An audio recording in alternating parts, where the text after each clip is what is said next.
اعوذ باللہ من الشیطان الرجیم بسم اللہ الرحمن الرحیم السلام علیکم ورحمۃ اللہ وبرکاتہ۔ کلاس 9th، امید انشاءاللہ آپ خیریت سے ہوں گے۔ اللہ جل جلالہ سے دعا ہے کہ اللہ ہم سب کی حفاظت فرمائے، اللہ ہم سب کو تمام امت مسلمہ کو مصائب اور مشکلات سے دور فرمائے۔ بیٹا، پچھلے درس میں ہم نے اللہ تعالیٰ اور اس کے رسول صلی اللہ علیہ وسلم کی محبت و اطاعت کا سبق پڑھا تھا، تو اس میں یہ جو آپ کے سامنے آیت ہے، ما کان محمد ابا احد من رجالکم ولکن رسول اللہ وخاتم النبیین وکان اللہ بکل شیء علیما، اس آیت میں ختم نبوت کے حوالے سے، یعنی ہمارا جو عقیدہ ہے کہ محمد صلی اللہ علیہ وسلم اللہ تعالیٰ کے آخری پیغمبر، آخری رسول ہے، اس کے بعد کوئی پیغمبر آنے والا نہیں ہے، یعنی اس پر نبوت کا دروازہ بند ہو چکا ہے۔ نبوت کا دروازہ بند ہونے کا مطلب یہ ہے کہ اس کے بعد کوئی نبی نہیں آئے گا،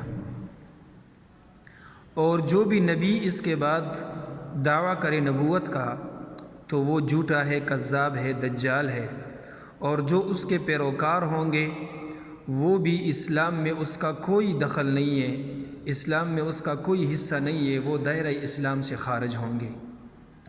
تو بہرحال رسول اللہ صلی اللہ علیہ وسلم کے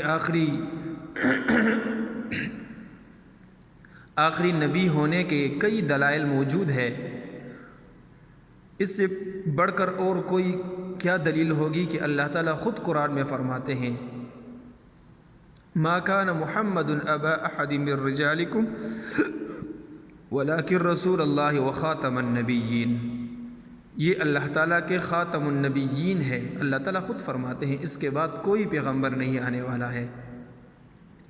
تو ہمارا یہ عقیدہ ہے کہ آپ صلی اللہ علیہ وسلم اللہ تعالیٰ کے آخری نبی اور آخری رسول ہے، اس کے بعد کوئی پیغمبر نہیں ہے۔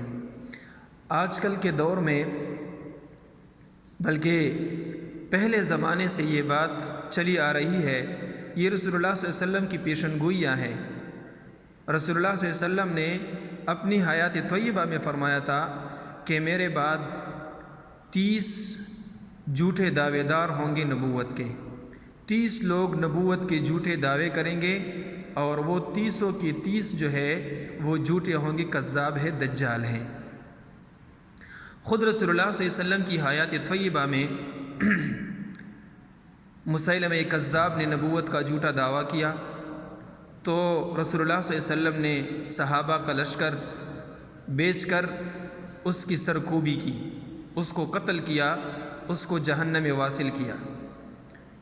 اسی کے بعد اسود عنسی، انہوں نے بھی نبوت کا جھوٹا دعویٰ کیا۔ تو یہ سلسلہ آ رہا ہے۔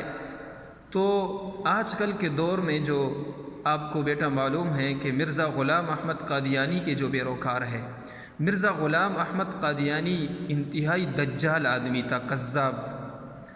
انہوں نے عجیب عجیب باتیں کی ہیں، اگر آپ نے ان کی باتیں سنی، یہ باتیں جو ہے یہ سنی سنائی باتیں نہیں ہیں، یہ ان کی کتابوں میں لکھی ہوئی باتیں ہیں، ان کی کتابوں میں لکھی ہوئی باتیں ہیں۔ کبھی کہتے ہیں میں پیغمبر ہوں، کبھی کہتے ہیں میں ذلی پیغمبر ہوں، کبھی کہتے ہیں میں ابراہیم علیہ السلام ہوں، کبھی کہتے ہیں میں آدم علیہ السلام ہوں، عجیب عجیب کی باتیں کرتے ہیں وہ۔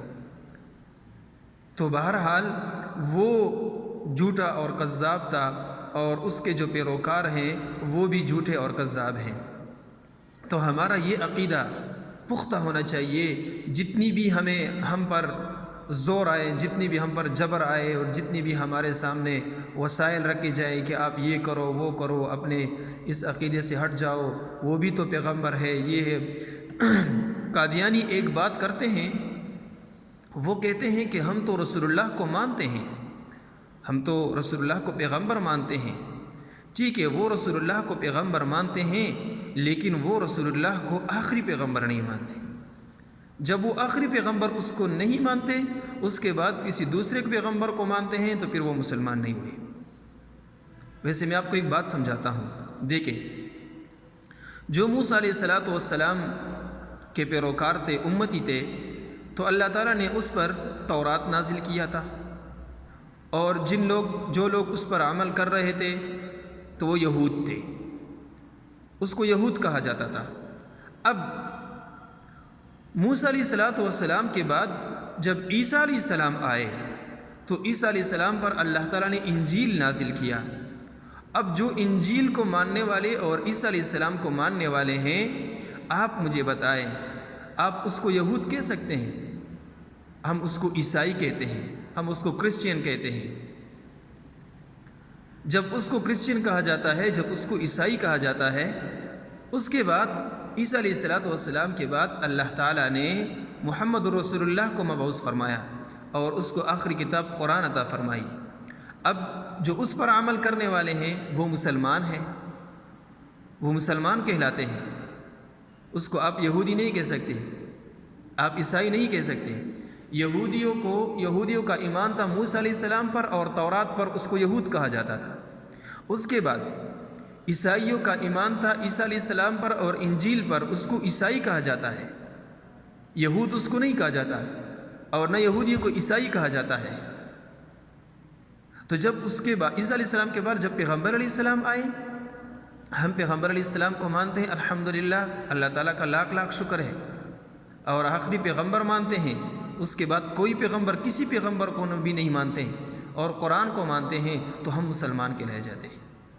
اب ہمارے بعد پیغمبر علیہ السلام کے بعد اگر کوئی دوسرا پیغمبر مانتا ہے تو اس کا بھی نام علیحدہ ہونا چاہیے، اس کو ہم مسلمان پھر نہیں کہہ سکتے۔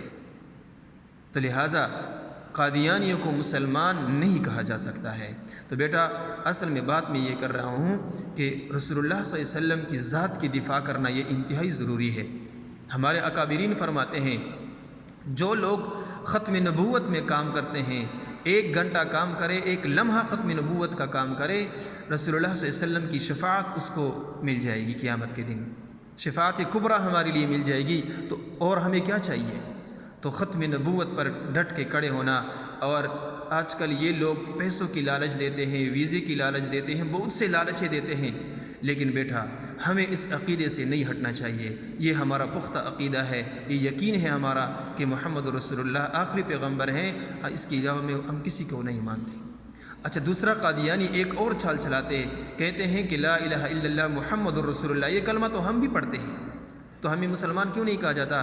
تو آپ ان سے یہ پوچھیں کہ محمد الرسول اللہ میں آپ محمد سے کیا مراد لیتے ہیں؟ وہ محمد الرسول اللہ میں محمد سے مرزا غلام احمد قادیانی مانتے ہیں کہ محمد سے مراد مرزا غلام احمد قادیانی ہے۔ تو ان کے بہت سی چالیں ہیں، ان کی عجیب عجیب کتابیں لکھی ہوئی ہیں، اس میں بکواسات اور خرافات کرتے ہیں۔ وہ ایک نبی کی شان یہ نہیں ہے کہ وہ اس میں کسی نبی نے اس طرح کی بات نہیں کی ہے۔ تو بہرحال ہمارا یہ عقیدہ ہے کہ رسول اللہ صلی اللہ علیہ وسلم کے بعد کوئی پیغمبر آنے والا نہیں ہے، یہ ہمارا آخری پیغمبر ہے، رسول اللہ صلی اللہ علیہ وسلم ہمارا آخری پیغمبر ہے۔ اسی کے بعد ہم حدیث کی طرف جاتے ہیں۔ حدیث افضل الاعمال لا الہ الا اللہ و افضل الدعاء الاستغفار۔ سب سے پہلی بات حدیث کی ڈیفینیشن، حدیث کسے کہتے ہیں؟ حدیث کہتے ہیں رسول اللہ صلی اللہ علیہ وسلم کی بات، اس کے فعل اور اس کے تقاریر کو حدیث کہتے ہیں۔ اب رسول اللہ صلی اللہ علیہ وسلم کی بات یہ بھی آپ جانتے ہیں، رسول اللہ صلی اللہ علیہ وسلم کے فعل جو کام کیے رسول اللہ صلی اللہ علیہ وسلم نے وہ تو حدیث ہے۔ اب یہ لفظ تقاریر جو ہے یہ ایک نیا لفظ ہے۔ تقاریر جمع ہے تقریر کی۔ تقریر کسے کہتے ہیں؟ ایک تو ہم تقریر کہتے ہیں جو مولانا صاحب ممبر پر بیٹھ جائیں اور تقریر کرے، لوگوں کے لیے واعظ و نصیحت کرے، نہیں، اس کو نہیں کہا جاتا، بلکہ حدیث کہتے ہیں رسول اللہ صلی اللہ علیہ وسلم کے فعل، اس کی بات اور اس کے تقاریر کو حدیث کہتے ہیں۔ تقاریر کہتے ہیں رسول اللہ صلی اللہ علیہ وسلم کے سامنے جو کام کیا جائے اور رسول اللہ صلی اللہ علیہ وسلم اس پر خاموشی اختیار کرے، نہ تو آپ کو منع کرے ان سے اور نہ آپ کو اس کام کرنے کا حکم دے دے، بس رسول اللہ صلی اللہ علیہ وسلم خاموشی اختیار کرے، تو اس کو وہ بھی حدیث کے زمرے میں آتا ہے۔ وہ بھی حدیث ہے۔ سمجھ آئی تقریر کی؟ تقریر رسول اللہ صلی اللہ علیہ وسلم کے سامنے ایک بندہ آتا ہے اور کام کرتا ہے کوئی، اور رسول اللہ صلی اللہ علیہ وسلم اس پر خاموش رہتے ہیں، تو اس کو حدیث کہتے ہیں۔ اب سب سے پہلی جو حدیث لائیے یہاں پر، افضل الاعمال لا الہ الا اللہ و افضل الدعاء الاستغفار۔ افضل الاعمال، اعمال میں سے افضل عمل لا الہ الا اللہ ہے، یعنی اللہ تعالیٰ کی وحدانیت، یہ اللہ تعالیٰ کی توحید بیان کی جا رہی ہے، اللہ تعالیٰ کی وحدانیت کا اقرار ہے، تو اللہ تعالیٰ کی وحدانیت کا اقرار یہ افضل عمل ہے۔ لا الہ الا اللہ محمد الرسول اللہ، اب لا الہ الا اللہ یہ اعمال میں سے افضل عمل ہے، تو ہمیں چاہیے کہ ہم ہر وقت ہر لمحہ اپنی زبان کو تر و تازہ رکھیں لا الہ الا اللہ سے۔ اور رسول اللہ صلی اللہ علیہ وسلم نے دوسری جو افضل دعا فرمائی ہے وہ ہے استغفار۔ ہمیشہ آدمی کو چاہیے کہ وہ اللہ تعالیٰ سے استغفار مانا کرے۔ استغفار اس لیے کہ کوئی بھی انسان خطا سے جو ہے نا محفوظ نہیں ہے، ہر انسان خطا کار ہے، ہم سب خطا کار ہیں، ہم سے گناہ ہوں گی، پھر ہم استغفار کریں گے اور اللہ تعالیٰ سے اس گناہ کو بخشوائیں گے، یعنی اپنے گناہوں کی مغفرت طلب کرنا یہ بہترین دعا ہے۔ رسول اللہ صلی اللہ علیہ وسلم نے اس کو بہترین دعا فرمایا ہے۔ تو بہرحال اب اعمال میں سے افضل عمل لا الہ الا اللہ، یعنی اللہ تعالیٰ کی وحدانیت کا اقرار کرنا ہے، اور دعاؤں میں سے بہترین دعا استغفار، یعنی اللہ تعالیٰ سے اپنے گناہوں کی بخشش طلب کرنا۔ یہ بہترین خطا کار وہ ہے جو ہمیشہ اللہ تعالیٰ کی طرف رجوع کرنے والا ہو۔ تو بہرحال ہمیں چاہیے کہ ہم لا الہ الا اللہ بھی پڑھیں، اور دعاؤں میں سے استغفار انتہائی، بس ہر وقت زبان پہ ہمارے لب کیا ہو، استغفار ہو۔ وآخر دعوانا الحمدللہ رب العالمین۔